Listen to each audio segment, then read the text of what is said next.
Kumusta minahal nga mga higala? Niini nga video gusto nako isulti kanimo kung unsa ang mahitabo sa mga Pinay nga naminyo sa mga langyaw. Daghang mga paryente og higala ang naghuna-huna nga kung ang usa ka Pinay naminyo sa usa ka langyaw nan siya dato. Ang suod og layo nga mga paryente nagsugod sa pagpangayo og kwarta isip usa ka loan o isip tabang. Sa wala pa mitabang kami sa mga paryente, nagpadala kami og kwarta sa usa ka tawo. Balik-balik. Adunay usa ka panultihon sa Russia ang gana moabot uban ang pagkaon. Ang tawo nga una namong gipadadaan og kwarta isip tabang tungod sa iyang kahimtang sa pamilya. Nangayo og loan aron makapalit og smartphone. Kinahanglan na akong ipasabot nga gitabangan namo siya dili tungod kay kami adunay dako nga kita.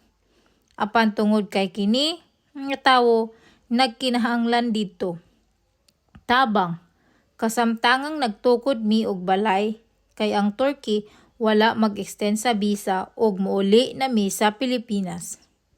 Daghang mga paryente ang nagunahuna nga kung magtukod kami og balay dato kami. Gibaligya sa akong bana ang 1.5 sa iyang apartment sa Turkey. Apan, kini nga sa lapi, dili igo. Napugos kami sa pagkuha og usa ka loan, gikan sa usa ka bangko. Dayon ang ikaduha nga loan, gikan usa ka bangko. Total nga 853,000 pesos. Sa interes lang, mubayad mig 250,000 pesos sulod sa usa ka tuig.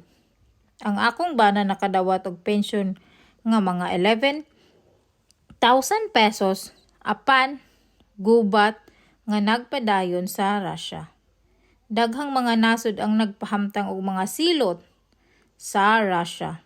Ingon nga resulta, karon tungod sa kamatuoran nga ang Russia nga currency nagkabarato batok sa dolyar. Ang pensyon sa akong bana nahimong 9,000 pesos, unsa kadugay ang gubat sa Russia mulungtad. Wala mahibalan. Ang Russia nga ruble mas barato. Posible nga after 1 year, muubos ang pensyon sa akong bana og 5,000 pesos na lang.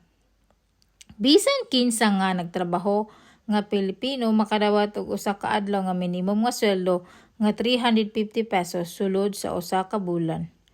Ang minimum nga sweldo sa usa ka Pilipino kay 8,400 pesos. Karon 600 pesos na lang kalainan sa pensyon sa akong bana. Og sa sweldo sa usa ka Filipino worker. Pangutana ang imong kaugalingon nga adunay utang sa bangko sa kantidad nga 853,000 pesos. Ang obligasyon sa pagbayad sa bangko lamang sa interes sa kantidad nga 250,000 pesos. Ang atong pamilya adunay kahigayunan nga makatabang o makapahulam og kwarta kang bisan kinsa.